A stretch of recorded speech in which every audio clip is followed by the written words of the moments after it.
Good evening student, welcome to our channels. आज हम आपको एटॉमिक स्ट्रक्चर में रदरफोर्ड का एटॉमिक मॉडल बताने जा रहे हैं। इसके प्रीवियस वीडियो में हमने आपको बताया था कि किस तरह से आपका प्रोटॉन का डिस्कवर हुआ, इलेक्ट्रॉन का डिस्कवर हुआ, जो आपका थॉमसन एटॉमिक मॉडल्स भी मैंने आपको बताया था। तो आज हम लोग स्टार्ट करेंगे अपना lecture Rutherford atomic model alpha particle scattering experiment के द्वारा ये एटॉमिक मॉडल शुरू हुआ। ठीक है, तो इसमें सबसे पहले कि ये जो मॉडल था रदरफोर्ड एटॉमिक मॉडल जो था किस पे बेस्ड था, अल्फ़ा पार्टिकल स्कैटरिंग एक्सपेरिमेंट पे बनाया गया था इसको। ठीक है, और इसके ज़रिए क्या चीज़ का खोज हुआ है, आपका न्यूक्लियस का डिस्कवर हुआ है इस एक्सपेरिमेंट के ज़रिए। तो सबसे पहले हम लोग ये जानेंगे कि ड्यूरिंग हिज एक्सपेरिमेंट्स उन्होंने क्या क्या किए थे। ठीक है, तो अल्फ़ा पार्टिकल्स का बॉम्बार्डमेंट कराया गया था आपका किस पे, गोल्डन फाइल पे, जिसकी की थिकनेस आपका 0.0004 सेंटीमीटर था। ये अल्फ़ा किरण को वहाँ पे बॉम्बार्डमेंट कराया गया, मतलब गिराया गया उस गोल्डन फाइल पे। ठीक है, अपने एक्सपेरिमेंट में। ठीक है, तो जब उन्होंने अल्फ़ा किरण को गोल्डन फाइल पे आपका बॉम्बार्डमेंट कराया जा रहा था, तो क्या क्या उसके बाद ऑब्जर्वेशन आया और उस ऑब्जर्वेशन के बाद क्या कंक्लूज़न आया। ठीक है, उस ऑब्जर्वेशन के ज़रिए क्या कंक्लूज़न ड्रॉन हुआ। ठीक है, ये सब हम लोग इस वीडियो में जानने वाले हैं। तो आप हमारे वीडियो के साथ बने रहिए। ठीक है, और इस वीडियो का आप आनंद उठाइए। ठीक है, सबसे पहला ये है कि ये आपका एटम है, तो ये एटम है और यहाँ से आपका ये जो दिखा रहे हैं आपको हम अल्फ़ा के किरण है। ठीक है, ये रे यहाँ से जा रहा है। ठीक है,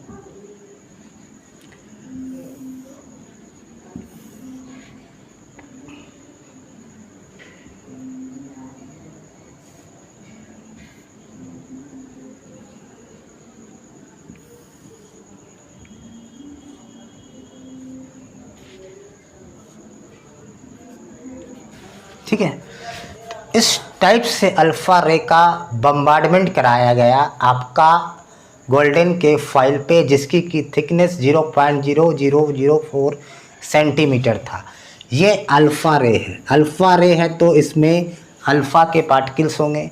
अल्फ़ा पार्टिकल्स किसको बोला जाता है, हीलियम को, जिसके ऊपर 2 unit positive charge, atomic number 2 और उसका मास नंबर 4 होता है। इसको बोलते हैं अल्फ़ा पार्टिकल्स। ठीक है, तो यहाँ पे देखा गया कि सबसे पहले क्या था, ड्यूरिंग हिज एक्सपेरिमेंट, इनके एक्सपेरिमेंट में क्या हुआ, ड्यूरिंग हिज एक्सपेरिमेंट सबसे पहला क्या था कि अल्फ़ा पार्टिकल्स तो था, alpha particles are bombarded, alpha particles are bombarded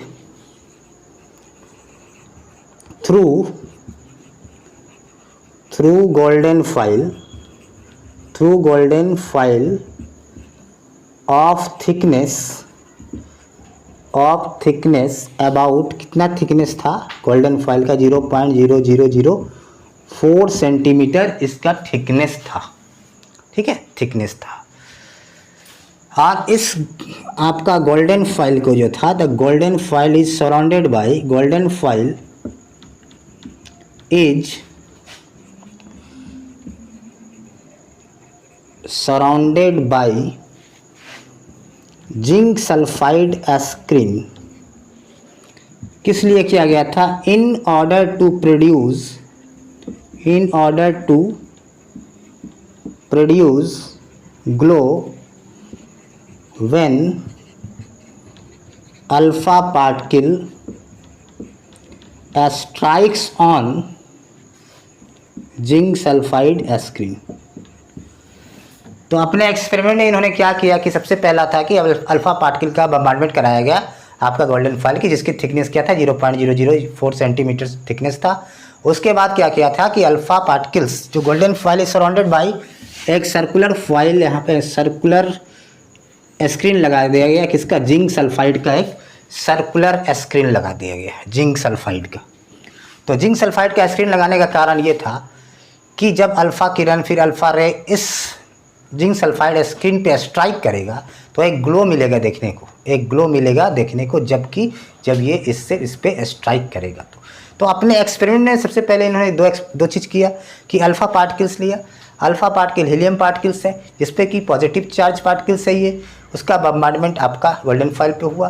दूसरा है गोल्डन फॉयल को के आसपास क्या किया, सर्कुलर एक जिंक सल्फाइड का स्क्रीन लगा दिया गया ताकि इस पे हम उसका चमक के अल्फ़ा पार्टिकल जब स्ट्राइक करे तो एक ग्लो को हम देख सकें। ठीक है, अब इतना करने के बाद क्या ऑब्जर्वेशन मिला इनको, इतना एक्सपेरिमेंट जब कर रहे थे तो क्या उन्होंने ऑब्जर्व किया, ये हम लोग देखने वाले हैं। तो यहाँ पे हम देखेंगे कि ऑब्जर्वेशन, ठीक है, इस चीज़ को चाहो तो आप स्क्रीनशॉट ले लो, काम आएगा ये। ठीक है, तो सेकेंड जब बात आया कि ऑब्जर्वेशन का बात आ रहा है, ठीक है, तो ऑब्जर्वेशन में इन्होंने क्या देखा, ठीक है, ऑब्जर्वेशन में पहला ऑब्जर्वेशन ये था, इनका ऑब्जर्वेशन ये आया था देखने के बाद कि पहला ऑब्जर्वेशन क्या था कि most of the alpha particles went straight without suffers any deviation। इनका कहना था कि जब ये एक्सपेरिमेंट कर रहे थे तो कि बहुत सारे जो अल्फ़ा पार्टिकल्स थे वो स्ट्रेट पास कर गए और उसमें कोई तरह का डेविएशन नहीं हुआ, कोई तरह का डेविएशन को उन्होंने अल्फ़ा पार्टिकल्स कोई भी डेविएशन को सफ़र नहीं किया। वेंट स्ट्रेट, सीधा, मतलब कि कितना, मोस्ट ऑफ द का मतलब हो गया अल्फ़ा पार्टिकल, 99% अल्फ़ा पार्टिकल इस गोल्डन फॉयल से डायरेक्टली मतलब स्ट्रेट पास कर गया विदाउट सफ़र एनी डेविएशन, इसमें कोई तरह का डेविएशन नहीं आया। ठीक है, दूसरा ऑब्जर्वेशन क्या था, दूसरा ऑब्जर्वेशन ये था कि a few alpha particles deviates with a small and large angle,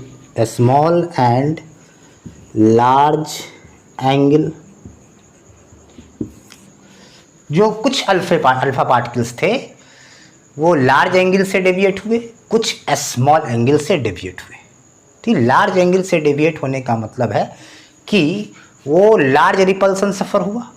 ठीक है, ये आपको कंक्लूजन में बताया जाएगा, ताकि ये तो होगी ऑब्जर्वेशन कि कुछ स्मॉल एंगल से डेविएट कर रहे थे, कुछ स्मॉल एंगल से और कुछ लार्ज एंगल से डेविएट कर रहे थे।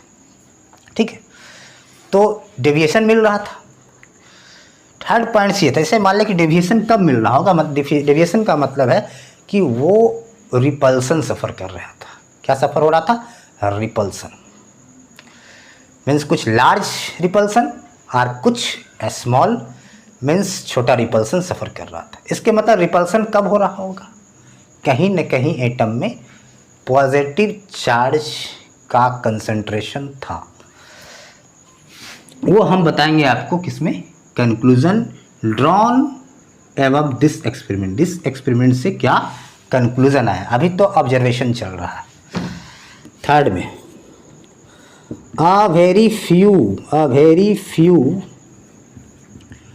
अल्फा पार्टिकल्स बाउंस बैक, क्या हुआ, बाउंस बैक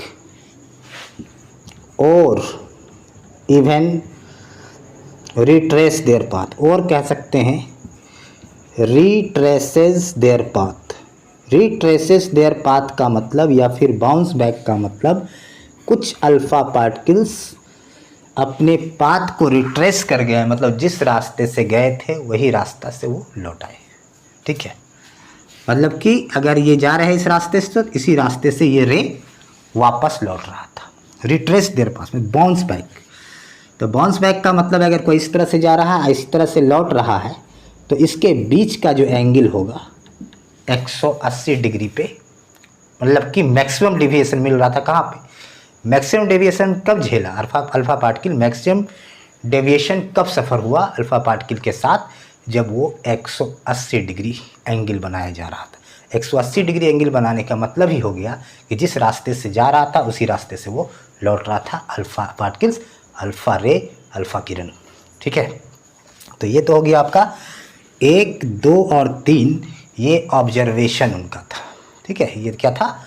उनका ऑब्जर्वेशन था। तो इसको देखते हुए, इस एक्सपेरिमेंट को देखते हुए उन कुछ कंक्लूज़न दिए। ये ऑब्जर्वेशन के हिसाब से कुछ पॉइंट्स उनके कंक्लूज़न में आया। अब देखिए इस फिगर को, हम जो बात कर रहे हैं, कह रहा है बहुत सारे अल्फ़ा पार्टिकल्स थे, डायरेक्टली पास कर जा रहे थे, इस तरह से निकल रहे थे, डायरेक्टली पास कर रहे थे बहुत सारे alpha particles, went straight without suffer any deviation. कुछ अल्फ़ा पार्टिकल स्मॉल एंगल से डेविएट हो रहे थे, कुछ लार्ज एंगल से डेविएट हो रहे थे, मतलब कुछ मतलब कि कम रिपल्सन और कुछ ज़्यादा रिपल्सन सफ़र हो रहा था। ठीक है, लास्ट पॉइंट ये है कि कुछ अल्फ़ा पार्टिकल, बहुत कम जो alpha particle, very few alpha particles retrace there path का मतलब जिस रास्ते से गया वही रास्ते से लौट गए, मतलब बाउंस बैक। मैक्सिमम एंगल क्या होगा? जिस रास्ते से जा रहा उसी रास्ते से लौट रहा है, तो एंगल मैक्सिमम क्या होगा? 180 डिग्री, 180 डिग्री पे। ये तो हो गया ऑब्जर्वेशन की कहानी। अब मैं आपको बताने वाला हूँ कि इस पे आपका कंक्लूज़न क्या आया, इस पे कंक्लूज़न क्या आया। हाँ देखिए, हम लोग अब बात कर रहे थे कि कंक्लूज़न इसका क्या आया। ठीक है, ऑब्जर्वेशन के बाद कुछ तो कंक्लूज़न आया होगा, उस बात को हम लोग डिस्कस करने वाले हैं। अब हम फिगर को रब कर देते हैं, मिटा देते हैं। ठीक है, तो कंक्लूज़न देखिए क्या आया। तो पहला कंक्लूज़न ये आया कि most of the space in the atoms are empty. ठीक है, मोस्ट ऑफ द स्पेस, पहला कंक्लूज़न जो आया, conclusion drawn from the experiment. तो कंक्लूज़न जो आया एक्सपेरिमेंट से, पहला कंक्लूज़न ये आया, most of the space inside the atom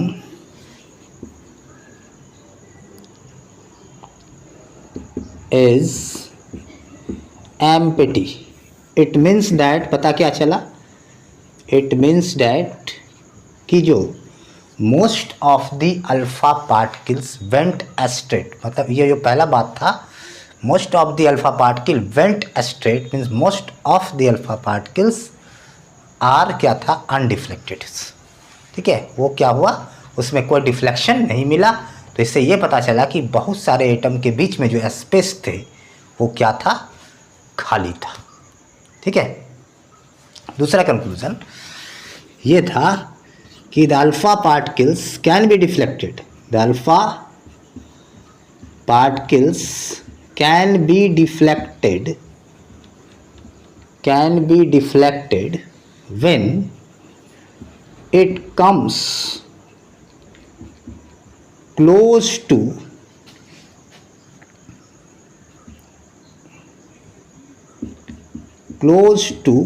positively, या कह सकते हैं heavy positively charge mass, heavy positively charged mass due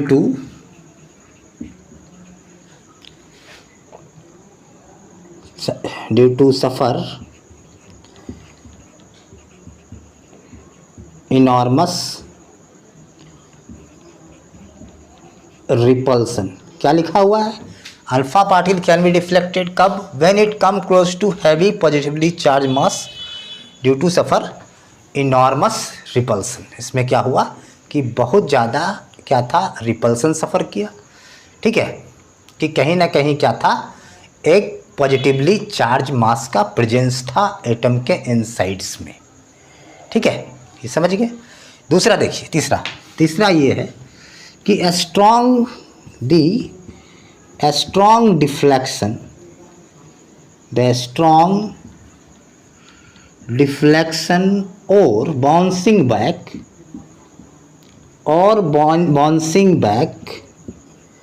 of alpha particles from the foil